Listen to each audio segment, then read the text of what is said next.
नमस्कार साथीहरू, आजको भिडियोमा म तपाईहरुलाई जर्मनी वर्क भिजाको बारे बताउन गएको छु। नेपालबाट पनि अब चाहिँ G2G माध्यमबाट नै जर्मनी वर्क भिजामा जान सकिने भएको छ। भर्खरै मात्र नेपाल सरकार र जर्मनी सरकार बीच चाहिँ सम्झौता भइसकेको छ र अब केही समयपछि नै हामीले चाहिँ नेपालबाट जर्मनी वर्क भिजामा जान सक्नेछौँ। त्यो पनि हामी शून्य लागतमा है। हामीले पैसा तिर्नु पर्दैन र हामीले अनलाइन अप्लाई गरेर नै हामीले सजिलैसँग घरबाट नै हामीले सजिलैसँग अनलाइन एप्लाई गर्न सकिन्छ र अनलाइन एप्लाई गरेर नै हामीले चाहिँ जर्मनी वर्क भिजामा जान सकिन्छ। सो जर्मनी वर्क भिजामा हामी कसरी जान सकिन्छ आजको भिडियोमा कुराकानी गर्नेछौँ। यहाँनिर मैले एउटा न्युज तपाईहरुलाई म देखाउन चाहन्छु। यहाँ सेतोपाटी न्युजदेखि चाहिँ एउटा न्युज आएको छ र यो चाहिँ केही दिन अगाडि नै आएको न्युज हो। मैले भिडियो बनाउन पाइनँ है। सो आज मैले भिडियो बनाउँदैछु।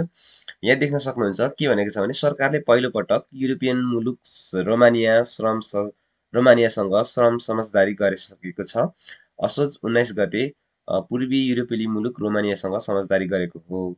अब यो चाहिँ जर्मनीसँग चाहिँ 23 गते श्रम समझदारी भएको हो भने रोमानियासँग चाहिँ 19 गते चाहिँ श्रम समझदारी भएको थियो। सो रोमानियामा पनि अब चाहिँ हामीले G2G माध्यमबाट नै जान सकिने भएको छ र योभन्दा अगाडि चाहिँ रोमानियामा पनि G2G माध्यम चाहिँ थिएन है। भर्खरै मात्र सरकारले चाहिँ रोमानिया र जर्मनीसँग चाहिँ श्रम समझदारी गरिसकेको छ। यहाँ देख्न सक्नुहुन्छ दोस्रो चरणमा जर्मनीसँग पनि मङ्गलबार असोज 23 गते श्रम समझदारी गर्ने कार्यक्रम तय गरिएको छ भनेर भनिएको छ। यहाँ देख्न सक्नुहुन्छ सुरक्षित गन्तव्यको खोजी गर्ने क्रममा युरोपियन मुलुकहरूसँग श्रम समझदारी गर्न सुरु गरिएको श्रम रोजगार तथा सामाजिक सुरक्षा मन्त्रालयले जनाएको छ भनेको छ।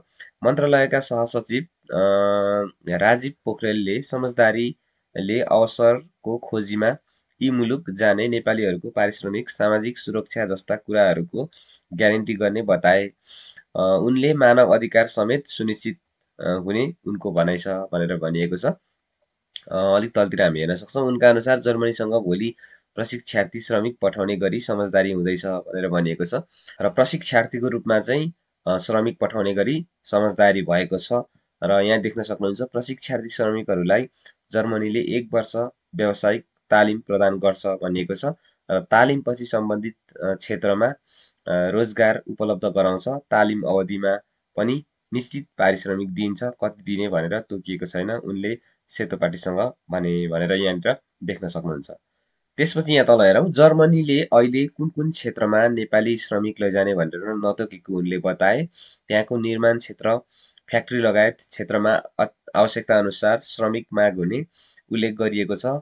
सहसचिव पोखरेलका अनुसार जर्मनी रोजगारीका लागि श्रमिकले अनलाइन मार्फत नै आवेदन दिन सक्नेछन् भनेर भनिएको छ। अब हामीले जान चाहने व्यक्तिहरूले चाहिँ अनलाइनबाट नै हामीले चाहिँ आवेदन दिन मिल्छ र त्यहाँबाट नै सेलेक्सन भएर नेपालबाट नै सेलेक्सन भएर उता चाहिँ के गर्छ भन्दाखेरि लाने कामहरू हुन्छ है त।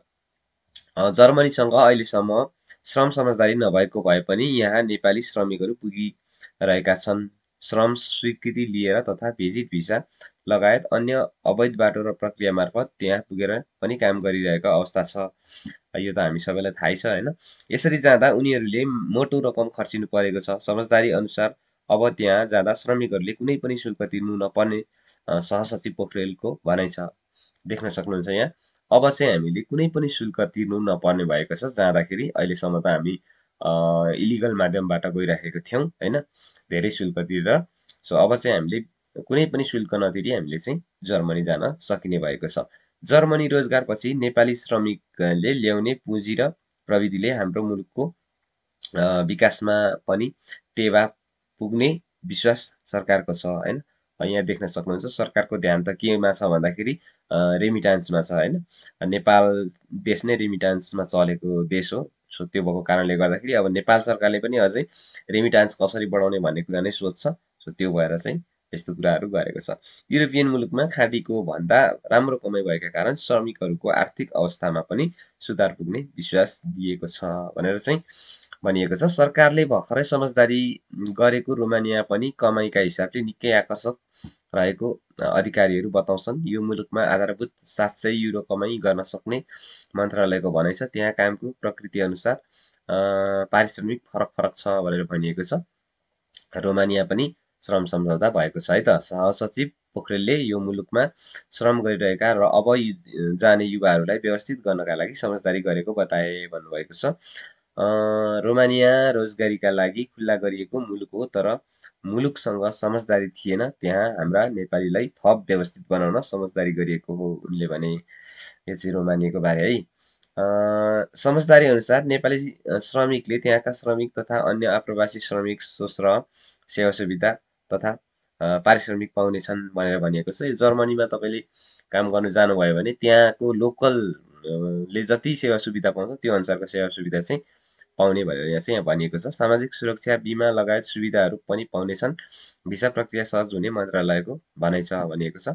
पछिल्लो समय नेपालबाट कामको खोजीमा युरोप जानेहरूको सङ्ख्या बढ्दै गएको छ, तर युरोपको मुलुकमा जान सहज नहुँदा निकै जोखिम मोल्नुपर्ने बाध्यता छ। यी मुलुक जान कति शुल्क तिर्नुपर्ने भन्ने यकिन नहुँदा पनि श्रमिकहरूले म्यान पावर व्यवसायी तथा एजेन्टहरूलाई मोटो रकम बुझाएर जान बाध्य छन् भनेर भनिएको छ।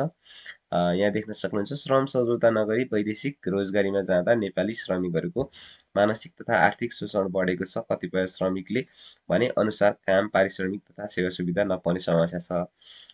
यहाँ देख्न सक्नुहुन्छ, यो त समस्या नै हुन्छ त्यसरी हामी लिगल रूपमा जाँदाखेरि होइन। सो अब चाहिँ जिटिजी माध्यमबाट नै हामी चाहिँ जान सकिन्छ। अलिकति सहजता हुन्छ, हरेक कुरामा सेवा सुविधाहरू पनि हामीलाई प्राप्त हुन्छ है त।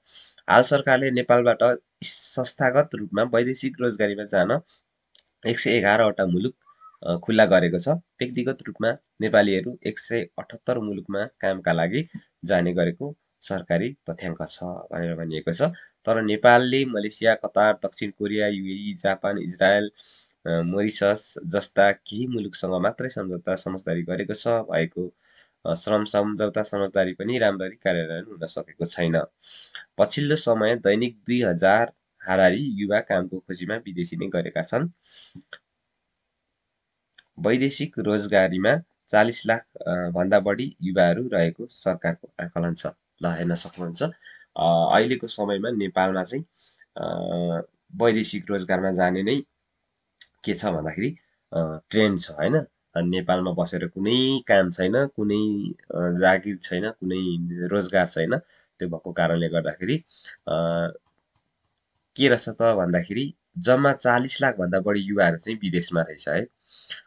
र नेपालले अब जर्मनीसँग पनि सम्झौता गरिसकेको छ। र अब हामी युरोप कन्ट्रीको लागि कामको खोजीमा अथवा हामी जबमा हामी काम गर्न जान खोजिरहेको छौँ भने अब जर्मनीमा पनि हामीले फ्रीमा निशुल्क रूपमा नै हामीले चाहिँ के गर्न सक्छौँ, जर्मनीमा काम गर्न जान सक्ने भएका छौँ।